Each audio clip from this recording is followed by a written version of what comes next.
a educarme y crecer, mis sentimientos conmover. Abre mi alma a tu ser. Abre mi Aquellos que pagamos impuestos en este país, por la casa que tenemos, vemos la gran cantidad de impuestos que tenemos que dar por las escuelas o por el distrito escolar. Los maestros, hermanos, aunque ustedes no lo crean, fue algo que fue evolucionando a través de los distintos países, culturas que existían. No siempre hubo aulas como las hay. Las reformas educacionales que se están haciendo en este país y en otros países tienen el propósito de cuidar a los maestros. Pero yo por un momento quisiera preguntarte, lo que saben tus hijos, sean niños o adolescentes, ¿lo saben porque tú se los has enseñado como padre o madre? ¿El conocimiento bíblico que ellos tienen o aún el conocimiento secular que ellos tienen ha sido de lo que tú les has enseñado? Y si la respuesta es no, si la respuesta es la mayoría de lo que ellos saben o la mitad o una parte de lo que ellos saben ha sido porque ha habido otros maestros que se los han enseñado, entonces te puedes dar cuenta de la gran necesidad que existe de tener maestros, En la antigüedad, hermanos, la educación, por ejemplo en la Biblia, en el judaísmo, siempre fue una labor que la tenían que hacer los padres de familia. No era un maestro, no era alguien que los tenía que enseñar. Desde la antigüedad fue siempre el papá y la mamá son los que tienen que darle la educación espiritual a los hijos. Por eso Dios lo puso como una esencia en la Biblia, cuando les dijo lo siguiente: y las repetirás a tus hijos, y hablarás de ellas estando en tu casa, y andando por el camino, y al acostarte, y cuando te levantes, y las atarás como una señal en tu mano, y estarán como frontales en tus ojos. O sea que cuando se hace esto, hermano, es una forma de enseñanza. Los padres son los que enseñan a los hijos. Dentro de la sinagoga se enseñaba, pero aún en el judaísmo, hermanos, no fue hasta después de Jesucristo, ahí aproximadamente por el año 64 y 65, exactamente antes de la destrucción del templo, que Joshua ben Gamla fue quien instala, hermanos, escuelas fuera de las sinagogas para que se diera la educación de la ley de Moisés a los niños en todas las aldeas y en todos los lugares donde existían comunidades judías. Fíjate que no fue hasta después. La sinagoga lo hacía, pero antes de la sinagoga lo hacían los padres. Los judíos separaban pues la educación, hermanos, de la siguiente manera. La vida la separan en varias secciones, la mayoría en 5 y 10 años.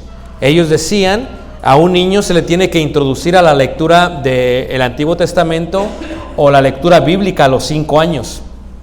Después, a los 10 años se le tiene que introducir a la ley oral o a lo que se le llama el Mishnah.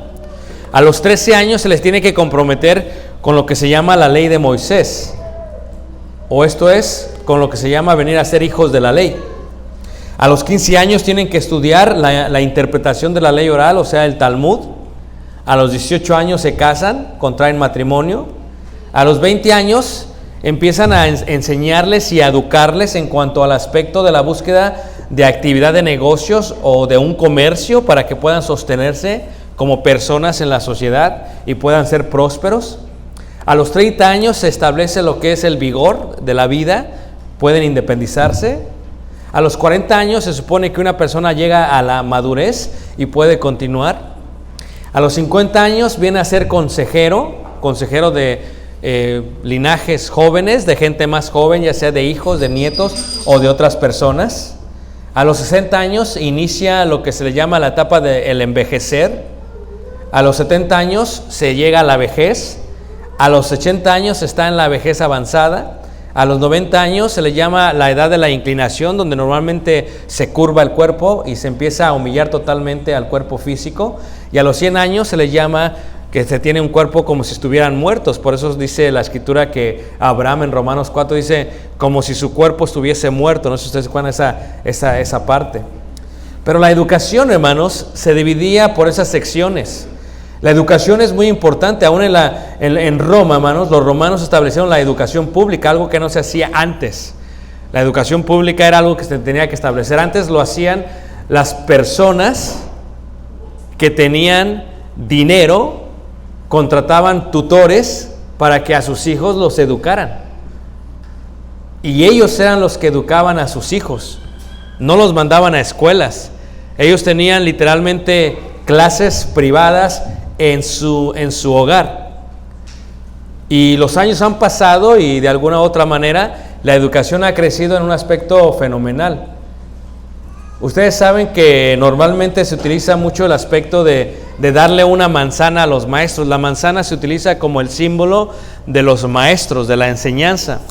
Esto nació en el siglo XVII en Suecia y en Dinamarca, donde la sociedad, ¿verdad?, tuvo que dar a sus hijos a que alguien los enseñara, porque ellos no los podían enseñar. Y los maestros no tenían sustento, no había impuestos, no había quien les pagase, así que ellos empezaron a darles literalmente manzanas para que sobrevivieran. Llevaban basquetas de papas o canastas de manzanas, y de esta manera pues se sostenían los maestros y estos podían enseñar a sus hijos. Tú te puedes imaginar, hermanos, si tus hijos hubieran aprendido todo de ti, si no hubiera escuela secular o escuela espiritual, ¿en qué nivel estarían ellos? ¿Puedes imaginarte por un momento eso? O sea, si tú te consideras una persona que no tuvo mucho conocimiento, que no tuvo mucho estudio, que no tuvo mucha carrera, imagínate cómo serían tus hijos si tú los hubieras tenido que educar. ¿En qué nivel estarían ellos? Posiblemente seríamos analfabetas, o posiblemente no sabríamos la diferencia entre una lectura y otra cosa, o posiblemente no entenderíamos las matemáticas.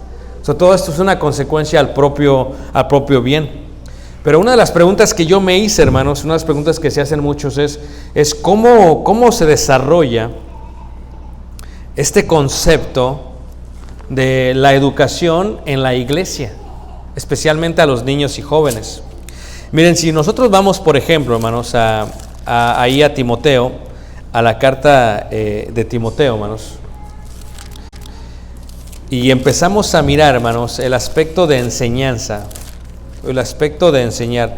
Antes de ver Timoteo, veamos Tito, hermanos. Tito, capítulo 2, Tito 2, versículo 3. Tito 2, verso 3. O sea, ¿cómo se deben de enseñar? En la Biblia vemos muy pocos ejemplos, hermanos, en cuanto a la educación de menores o de niños en la iglesia. Es más, aún en la misma Biblia, tú te das cuenta de que el concepto de enseñanza de la ley de Dios, no solamente porque salieron del judaísmo la mayoría, sino dentro de los gentiles y dentro de la sociedad romana, porque era solamente bajo tutores, la mayoría de la educación espiritual era literalmente de los padres a los hijos. Los padres son los que se deberían de tomar el tiempo para enseñar a sus hijos. En Tito 2, en el versículo 1, dice así, 2:1 dice: pero tú habla lo que está de acuerdo con la sana doctrina, que los ancianos sean sobrios, serios, prudentes, sanos en la fe, en el amor y en la paciencia. 3. Las ancianas asimismo sean reverentes en su porte, no calumniadoras, no esclavas del vino, y luego ahí dice maestras del bien, que enseñen a las mujeres jóvenes a amar a sus hijos, a sus maridos, y a sus hijos, que las enseñen a ser prudentes, a ser castas, a ser cuidadosas de su casa, a ser buenas, a ser sujetas a sus maridos, para que palabra de Dios no sea ¿qué? Blasfemada. Entonces, si puedes darte cuenta, hermanos, esta idea de maestras del bien es una idea general. Ahora sí, si vamos a 2 Timoteo capítulo 1, en el verso 4, hermano, 2 Timoteo capítulo 1, en el verso 4, nos da una apertura de cómo se manejaba la educación espiritual de los niños. Reitero, esto se hacía en las casas. En 2 Timoteo capítulo 1, en el versículo 5 en adelante, dice así. Dice, trayendo a la memoria la fe no fingida que hay en ti, la cual habitó primero en tu abuela Loida y en tu madre Eunice, y estoy seguro que en ti también. Si ven ustedes esta imagen, hermano, una imagen muy interesante. Aquí vemos algo que tal vez tú no te percatas, pero en esta parte de aquí estamos viendo al padre de Timoteo. En esta parte de aquí estamos viendo a la madre de Timoteo. Pero hay varias cosas que no te percatas si solamente lo ves. El padre de Timoteo, por la vestimenta y por la historia, era hijo de un griego. Y el padre de Timoteo, hermanos, no solamente era hijo de un griego, era un hijo de un griego que adoraba dioses griegos. Por lo tanto, la educación de Timoteo, hermanos, en cuanto a la parte espiritual, no fue por parte de su padre, sino por parte de su madre. Pero hay otra cosa interesante acerca de esta imagen, hermanos. La otra cosa es lo que se está utilizando, hermanos, para enseñarle a Timoteo la ley de Moisés. Por ejemplo, si tú ves ahí mismo en la segunda carta de Timoteo capítulo 3, en el versículo 14, dice así, 3:14 de Timoteo dice, pero persiste tú en lo que has aprendido y te persuadiste sabiendo de quién has aprendido y que desde la niñez has sabido las sagradas escrituras, las cuales te pueden hacer sabio para la salvación por la fe que es en Cristo Jesús. Pero ve qué interesante, hermanos, porque lo que está utilizando la madre, ¿verdad?, de Timoteo no es un pergamino, porque no se le permitía tener un pergamino en su mano. Los pergaminos solamente estaban dentro de la sinagoga. Timoteo no estaba circuncidado, eso lo vimos ya. Por lo tanto, lo que hacía su madre, hermanos, es que su madre, de la ley de Dios que había memorizado ella y su abuela, lo escribían en pedazos y de esa manera le enseñaban a Timoteo, porque no podía asistir a la sinagoga, porque no podía asistir a la educación espiritual con el resto de sus primos que realmente eran judíos. Él era una basura para los judíos, era birracial, no se le permitía entrar, era una mezcla entre judía y griego, lo cual era una abominación para los judíos. Entonces te puedes entender, hermanos, que es interesante cómo es que la educación espiritual se merece a la mamá y se merece al papá. Por eso cuando tuvimos la actividad aquí de los niños, hace unas semanas, hermanos, una cosa que me sorprende es la manera en que están más involucradas las madres que los padres. Es algo muy interesante, hermanos. Pero si tú te pones a pensar, hermanos, aquí en Timoteo, regresando ahí al primer capítulo en el versículo 5, o sea, explica acerca de esto que él aprendió en la niñez y qué es lo que se necesita, hermanos, para enseñarle a los hijos. Primero dice ahí en 2 Timoteo 1 en el versículo 5, dice, trayendo a la memoria la fe no fingida. O sea que lo que una maestra o un maestro necesita es una fe que no sea fingida. A través de los años, si yo estoy en la edad de consejero, porque tengo 40 años, ¿verdad? O madurez a consejero, me voy dando cuenta, hermanos, que la manzana no cae muy lejos del árbol, que nuestros hijos tienen mucho de lo que nosotros somos y que lo que ellos son es lo que ellos han aprendido de cada uno de nosotros como maestros, hermanos, como maestros. Por ejemplo, bien hubiera podido la madre y la abuela enseñarle a Timoteo la ley de Dios, pero si su fe hubiese sido fingida, también Timoteo se hubiera dado cuenta de esa forma de fingir las cosas, porque hubiera sido aparente. Así que un requisito para una buena maestra del bien o un buen maestro del bien es que la fe no puede ser fingida, hermanos. Dice ahí la escritura, dice, trayendo a la memoria la fe no fingida, dice, que hay en ti, la cual habitó primero en tu abuela Loida, dice, y en tu madre Eunice. O sea, lo que estoy diciendo con esto, hermanos, es que las clases comienzan en la casa de cada uno de nosotros. La casa es la primera escuela, dicen por ahí. Los padres son los primeros maestros, los que enseñan a hablar, los que enseñan a pensar. Es un deber mandar a sus hijos a la escuela, pero también lo es acompañarlos en su aprendizaje. El hogar debe ser la escuela, hermanos. Y ejemplo Porque esperar todo del maestro y del Estado es negar su responsabilidad ¿de qué? De padres. Fíjate qué interesante, hermanos. Una estadística que dio nuestro hermano de Nuevo México es que ya para el 8º grado, hermanos, para los 8 años, perdón, de los niños, los 8 años de niños, cuando están en el 3er o 4 grado, si los niños, hermanos, se les ven faltas de conocimiento secular, si son cerca a analfabetas, hermanos, es el número que calculan para cuántas cárceles se van a hacer en la sociedad, hermanos. Fíjate la seriedad del asunto. Entonces, una fe no fingida indica, hermanos, que nuestros hijos van a ser como nosotros somos. Nosotros les enseñamos en la casa, no por medio de la Biblia, sino sobre todo por medio de ¿qué, hermanos? Del ejemplo. El ejemplo, hermanos, es esencial para que nuestros hijos sobrevivan y sobrevivan bien. Es más, ahí en Timoteo también Pablo, viendo la importancia, le dice a Timoteo, 1 Timoteo capítulo 4, en el versículo 12, dice así, dice 4:12, dice, ninguno tenga en poco tu juventud, sino sé ejemplo. Una de las cosas que vamos a hablar con los maestros en la junta en unas horas, hermanos, es esta idea y la importancia de ser ejemplo, hermanos. La importancia de ser ejemplo. Porque imagínate, no queremos maestros que tengan una fe fingida, pero de eso no sabemos más que ellos en su casa.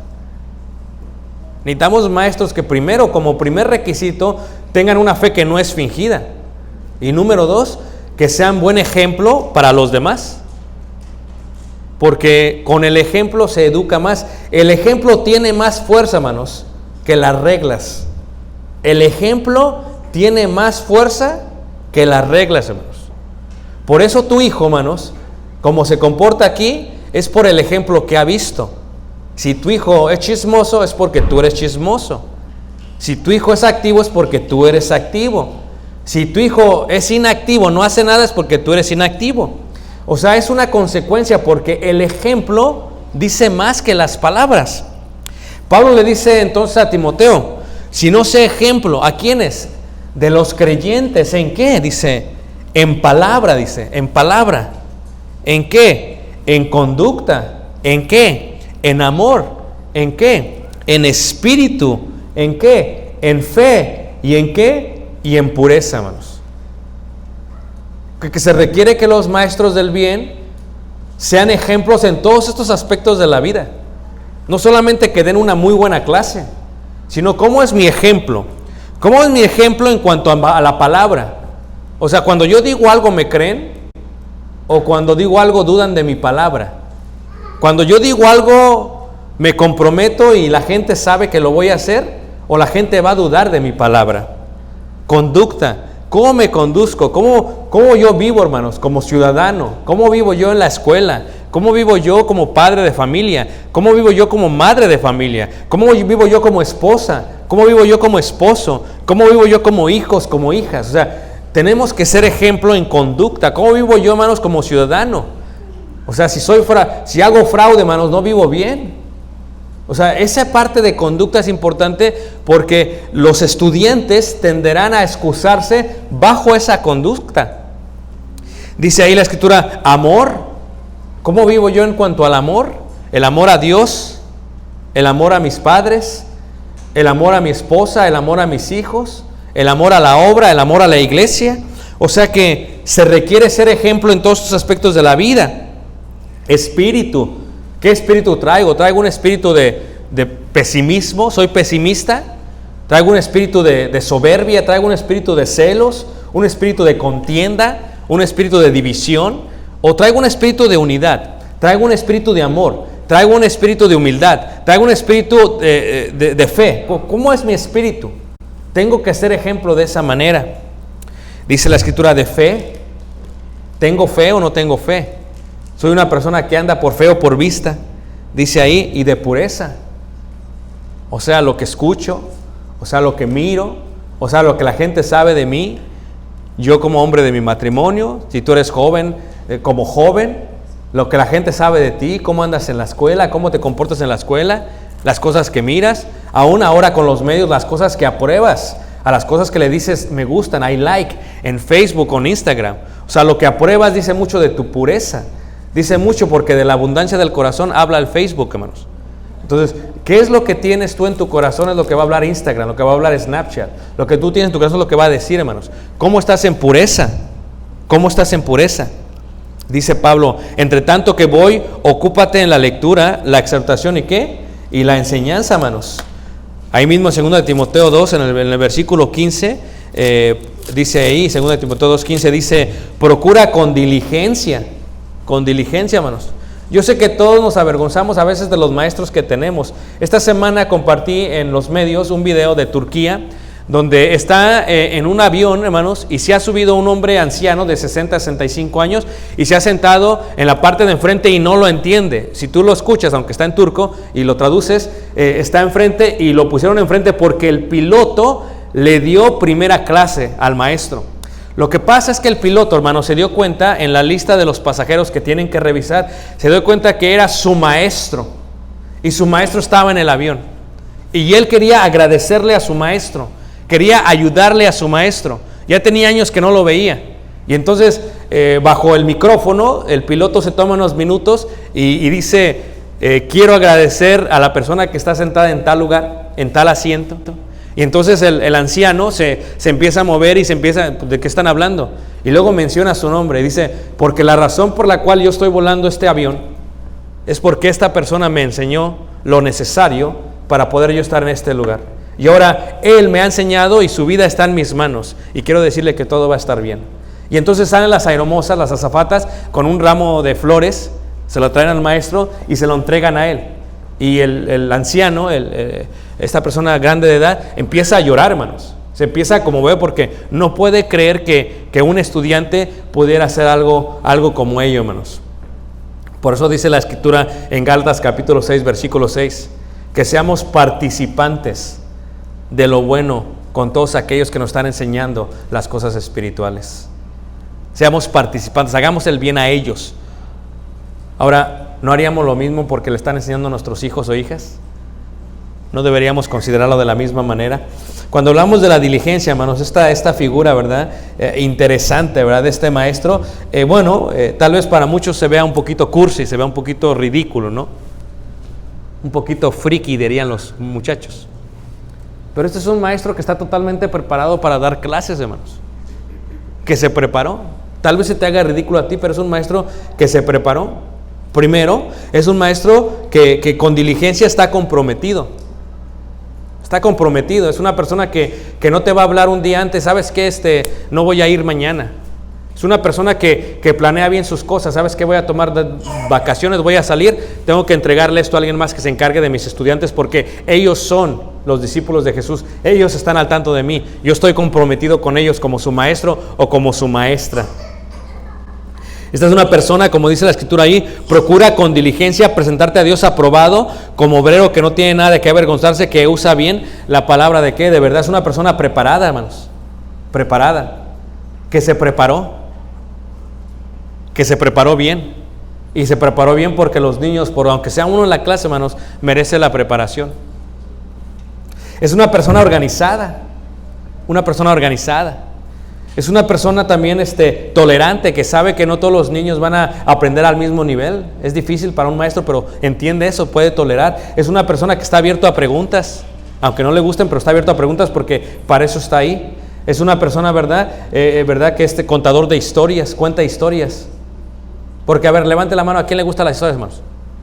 Nomás son chismosas a los que les gustan las historias, pero es una persona que le gusta contar historias. Es una persona innovadora. Una persona que siempre está innovando para poder enseñar mejor. Y es una persona entusiasta en cuanto a las nuevas tecnologías. Las utiliza para enseñar. Y sobre todo es una persona social, hermanos. Entonces, ahí en Eclesiastés, hermanos, uno de los hombres más sabios que caminó sobre la tierra, Salomón, dice ahí Eclesiastés en el capítulo 12. Eclesiastés capítulo 12, hermanos, en el verso 9, 10 y 11. 12, 9, 10 y 11, dice así.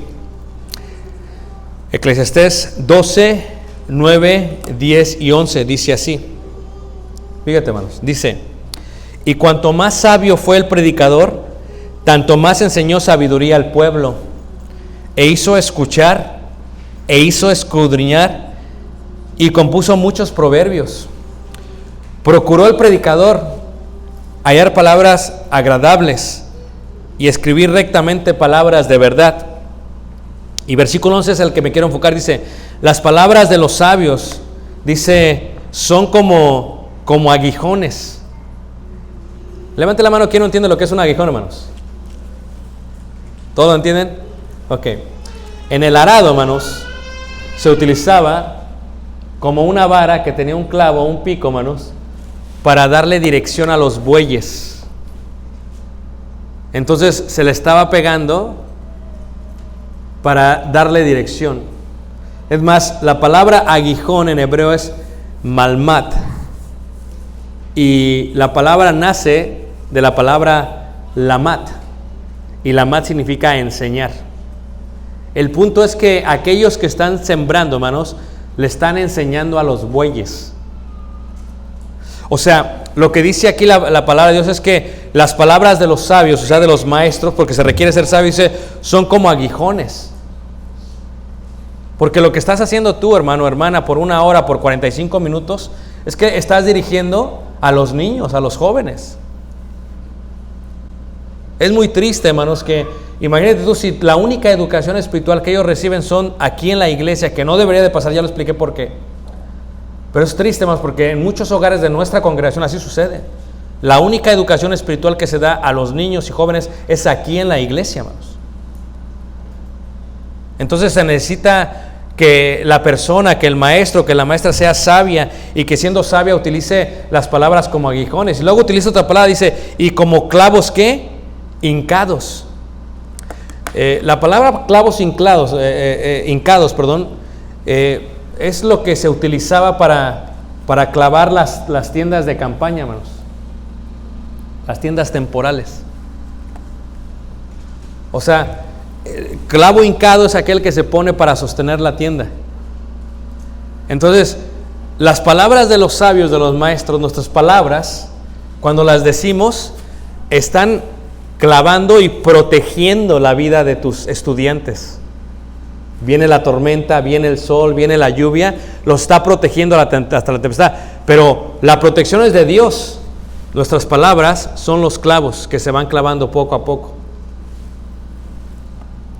Entonces, mi invitación para ustedes sería, hermanos, mira, este año, hermanos, hemos tenido 11 conversiones, y 6 de ellas son de niños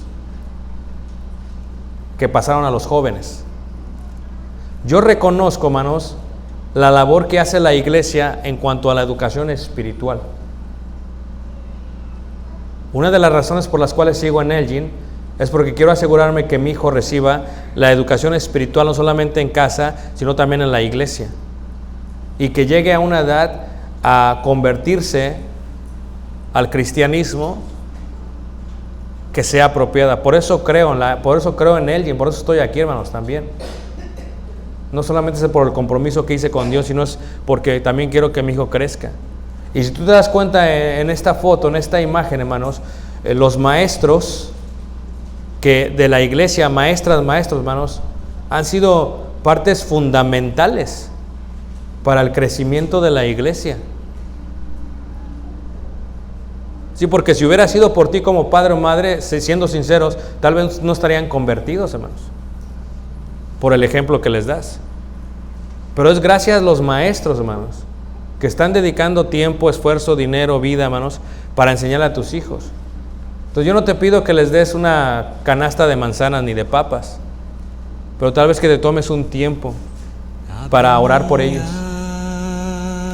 Alma, tu ser, para educarme y crecer, mi sentimiento